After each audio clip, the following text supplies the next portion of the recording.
visited the memorial that has sprung up a quarter of a mile from the crash site. I thought of you listening to him, and it just made my heart break for you. I'll always just remember, that he was saying goodbye. Just a couple of months ago, I sat down with John F. Kennedy Jr. for what turned out to be his last television interview. Who would have ever thought? People come up to me and say, your father is a great man, and that, that happens to me several times a day, and that's a really special thing. This can't be happening to our school. I know. And he came into the library and shot everybody around me. He should be safe at school. Yeah. It should be a safe place. The bodies of as many as 16 people are still here at Columbine High School, victims of the worst school shooting in American history. I'll never forget Michael Scholes, who had lost his son, Isaiah, and a young man named Craig Scott, who had lost his sister, sat down with me. All these people that I was praying for, 30 minutes later, their brothers and sisters were showing up. But not your sister. It was one of the most profound and even spiritual experiences I've ever had. We are joining you from Westminster Abbey, the site of Princess Diana's funeral. Does it still shock you, the incredible impact she had on so many people? And you must think about her every day. I do, and it's a complicated thing because it's very, very difficult to realize that I'll never speak to her again. It's an extraordinary thought. A bomb shook Oklahoma City. 168 people were killed, more than 800 injured. It's an incredibly moving experience to be here and just walk around the area where the federal building used to stand. There's certainly images from that story that I will never be able to get out of my mind, like the fireman holding that baby. We, the jury, in the above entitled action, find the defendant, Orenthal James Simpson, not guilty of the crime of murder. Many people you well know believe this so-called search for the killer or killers is a joke. If Rodney King is the most famous beating victim in America, then the second most famous is certainly Reginald Denny. And there's no police presence down here. They will not enter the area. Is your head, it looks like some of your head is missing right It is. there. If they vote for confirmation, they risk being portrayed as ignorant about the mental anguish and humiliation that results from sexual harassment. World attention has focused on the Allied push into Kuwait and Iraq to end Saddam Hussein's occupation of Kuwait. Why did it take so long to get our cargo, equipment, men here? We have brought more people over here in less than 6 weeks than we brought into Vietnam in 8 months at the height of our buildup. This is the biggest thing that's happened to me in my life. And you're asking us when we're ready to go home, or I don't want to go home and miss this.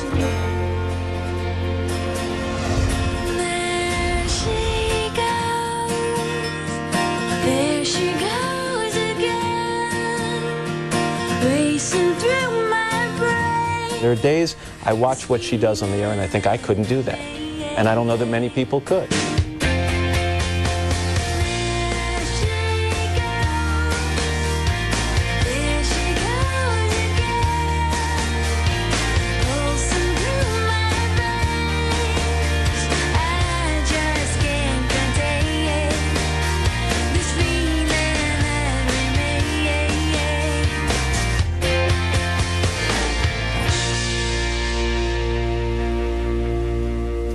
And we want to thank producer Yal Fetterbush, editor Mark Evans, associate producer Nick Palladino, senior researcher Ernie Angstadt, and graphic designer William Huncannon for putting that piece together. Wow. Isn't it amazing, the history that all of us have had the privilege of witnessing here on the show, just all those events, it's amazing. Well, I think what's amazing is that you've held America's hands through a lot of very difficult times, and that's why we are you're celebrating. Everybody on this show does that. I know, but you deserve your day today. And some of the weird things I did. Whoa.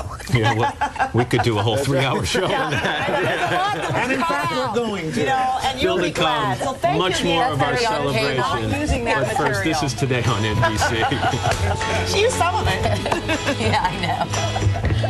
And God only knows what I'd be without. God only knows what I'd be without.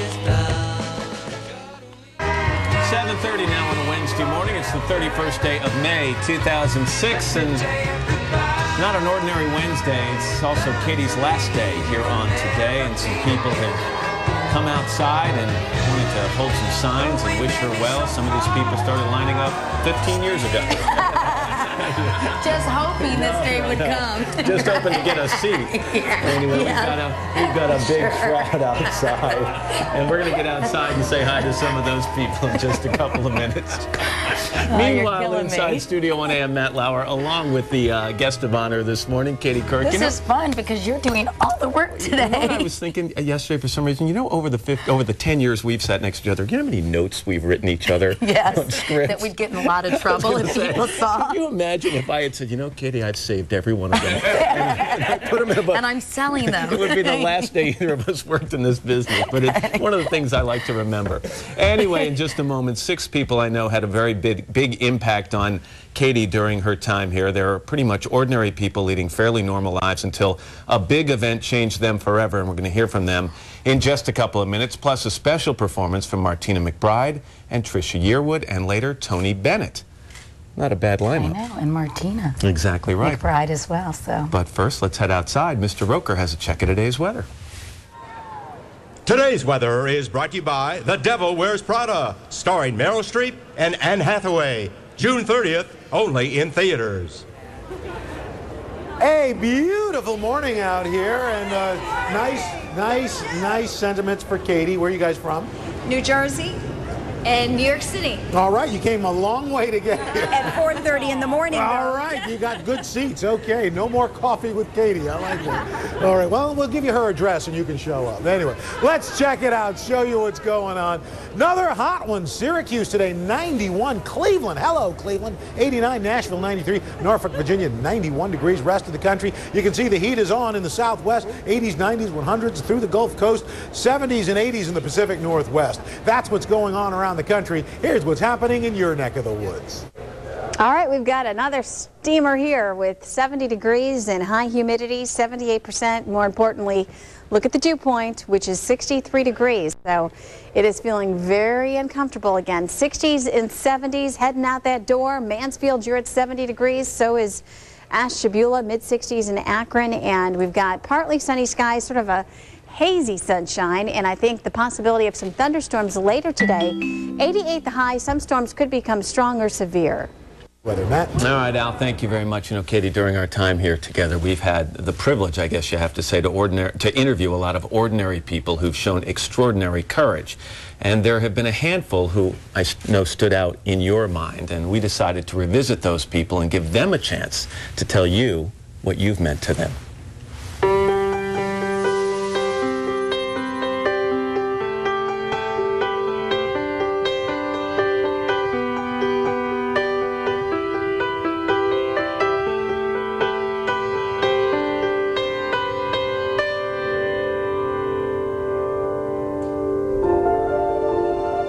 My name is Trisha Miley. Another name that I'm known by is the Central Park Jogger. I spoke to Katie back in April of 2003. Do you think you'll ever really know what happened that night in Central Park? No, I mean, I'll never know. The piece that we did documented my recovery from the brutal attack, beating, and rape in New York City's Central Park back in 1989. Initially, I felt it was a big risk to go public. I really wondered how the media would portray me, and I didn't want my story to be sensationalized.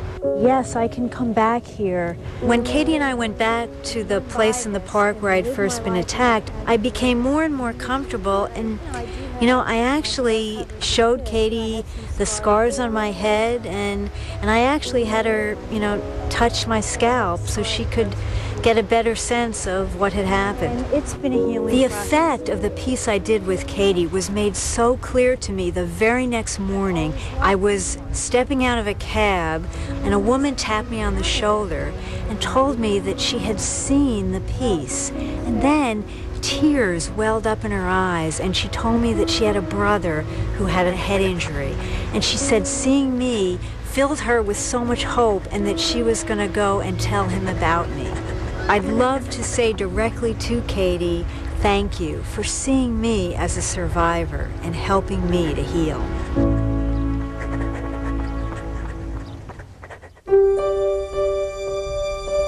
My name is Orly Brown. I don't think I've done that much, but you would probably say that I've helped students in and out of college.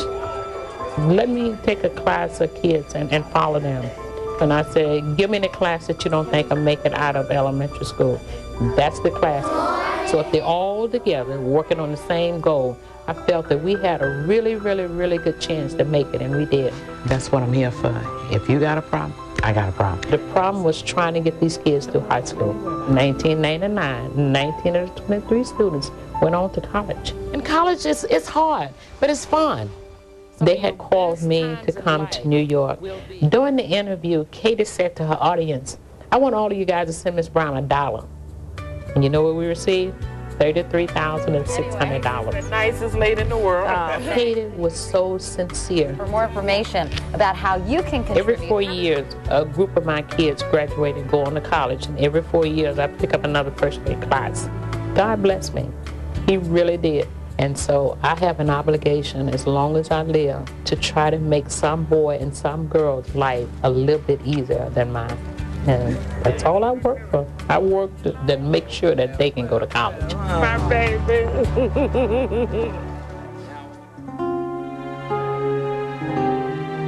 My name is Jack Clausing. My name is Patsy Clausing.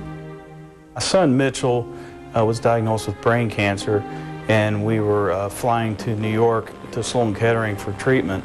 Angel Flight folks had generously donated their services to us to get Mitchell there on time. Whiskey Bravo 3023. Katie was doing a story on Angel Flights, and she met us at the airport. Nice to meet you. I'm here welcoming you to New York. Hey, Mitchell. I'm Katie. How are you, sweetie? You've been sleeping, huh? Mitchell wasn't doing very well at the time.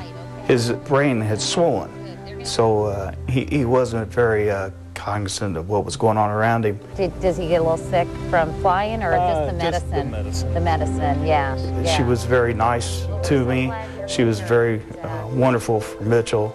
She had a real concern and real heartfelt feelings for my son, just in that short period, that short time that we met. Feel good to be on solid ground again? I just couldn't believe that he was involved with such a caring Angel Flights, Katie, the Today Show. I was just so proud. He battled that for 13 months, and he passed away in January 31st, 2004. He's so much a part of our life. There isn't going to be a day that goes by that we don't talk about him.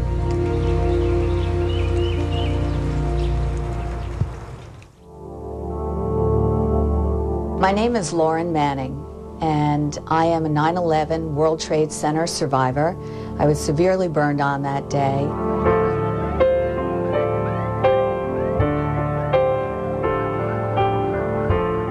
Six months after 9/11, my husband had published a book, Love, Greg and Lauren, and it was at that time that Katie invited us on the show. Lauren, I know you said to your husband, Greg, I was on fire, I ran out, I prayed to die. Then I decided to live for Tyler and for you. It was a fleeting moment because I did not want to die. I prayed to God. I screamed to God to let me live for Tyler and my husband. That's what I wanted to do. I just wanted to live. It works out not only your legs. In meeting her and talking to her, I felt that it helped heal me as well. It was something from the inside out that in sharing my story really impacted me personally and very positively, just to share it with the world out there and know that she was at my side doing it. But you've come so far. But through hard work, I mean, there's no way I'm not going to have 100% functionality. I won't let it happen. So Thousands upon thousands of letters and gifts and notes and emails came as a result of being on the show. To this day, I am enormously thankful to what Katie was able to do, along with my husband's beautiful book, reaching out to the masses and getting them involved in my particular struggle.